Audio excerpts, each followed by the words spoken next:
Hello everyone, আশা করছি আপনারা সবাই খুব ভালো আছেন। আমরাও ভালো আছি। তো হুট করেই বিকালবেলা মনে হলো কিছু একটা খাই, তবে বাসায় তেমন কিছু ছিল না, যা ছিল সেটা দিয়েই কিছু একটা বানাচ্ছি। আলু সিদ্ধ দিয়ে দিয়েছি আর কয়েক পিস পাউরুটি ছিল, সেটা আমি খুব সুন্দর করে টোস্ট করে নিয়েছি। এটা ব্রেড কাম বানাবো। আর এখানে নিয়ে নিয়েছি যে আলুটা সিদ্ধ করেছিলাম, ওই আলুটা সিদ্ধ করে পেঁয়াজ আর শুকনো মরিচ ভেজে নিয়েছি, লবণ দিয়ে মাখিয়ে নিয়েছি। এখানে নিয়ে নিয়েছি একটু ময়দা, আপনারা চাইলে কর্নফ্লাওয়ার দিতে পারেন, কর্নফ্লাওয়ার থাকলে বাসায় কর্নফ্লাওয়ার দিলেও ভালো হবে। দিয়ে একসাথে করে খুব সুন্দর করে এটা আমি মাখিয়ে নিব। অবশ্যই এটার ভিতরে কিন্তু কর্নফ্লাওয়ার বা একটু ময়দা দিতে হবে আলু মাখার ভিতরে। আপনারা চাইলে ভাজা জিরাও দিতে পারেন। আজকে আমি একদম সিম্পল করে তাড়াহুড়ো করে করছি। আর এখানে ময়দার একটা ব্যাটার তৈরি করে নিয়েছি, ময়দা, লবণ আর একটু লঙ্কা গুঁড়া দিয়ে। আর এখানে সেই ব্রেড ক্রাম্বটা আমি গুঁড়ো করে নিয়েছি। এখন নিজের মতো করে সুন্দর একটা শেপ দিয়ে এটা বানাবো আর কি, আপনাদের যেমন ইচ্ছা হয়। তবে হ্যাঁ, আপনারা চাইলে কিন্তু ডিমের ভিতরও মানে ভিজাতে পারেন, সেটাও ভালো লাগবে। ডিমে ভিজিয়ে ব্রেড ক্রামে এভাবে গড়িয়ে তারপরে রাখতে পারেন। এটা খেতে কিন্তু ভীষণ টেস্ট হয়, ভিতরে নরম হয়, উপরে ক্রিস্পি হয়।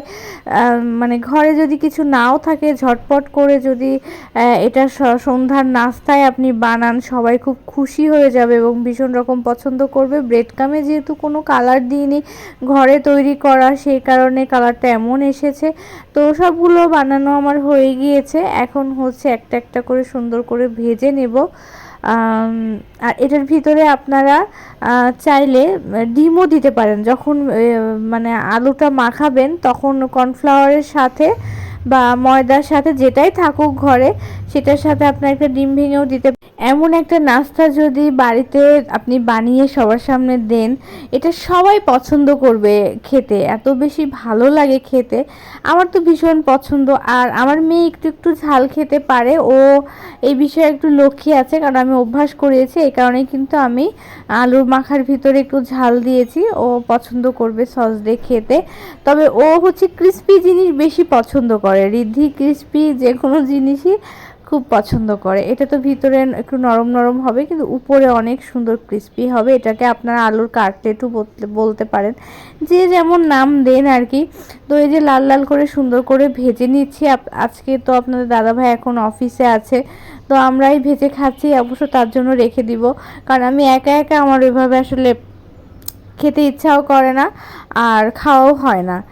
তো আপনারা বাসায় একবার হলেও এটা ট্রাই করবেন। আমি মাঝে মাঝে আমার ইচ্ছা মতো কিছু রেসিপি নিজের মতো করে বানাই, খেতে আসলেই ভালো লাগে। তো এই যে দেখুন, এখানে একটা একটা করে ভেজে আমি উঠাচ্ছি, একদম লাল লাল করে সুন্দর করে ব্রাউন কালার করে এটা আমি সুন্দর করে ভেজে নিয়েছি তেলে। আর যেহেতু আলুটা সিদ্ধ আছে, সেই ক্ষেত্রে ভাজতে আপনার সময় লাগবে না।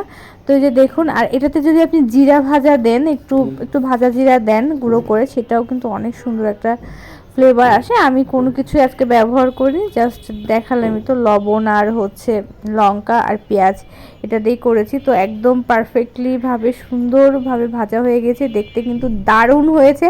এটা খেতে ঝটপট করে খুব দ্রুত গতিতে এটা হয়ে যায়, সময় লাগে না এই আর কি। তো এই যে দেখুন, আমি সস দিয়ে খাচ্ছি, ভিতরের জিনিসটাও কতটা সুন্দর দেখা যাচ্ছে এবং খেতেও অসাধারণ হয়েছে। আলু তো আমার অনেক ফেভারিট। তো সবসময় তো আলুর চপ এটা ওটা খাওয়া হয়, কিন্তু একটু ডিফারেন্ট ওয়েতে যদি আপনারা এটা বানান এভাবে করে, খুব ভালো লাগবে। তো ভালো থাকবেন, সুস্থ থাকবেন।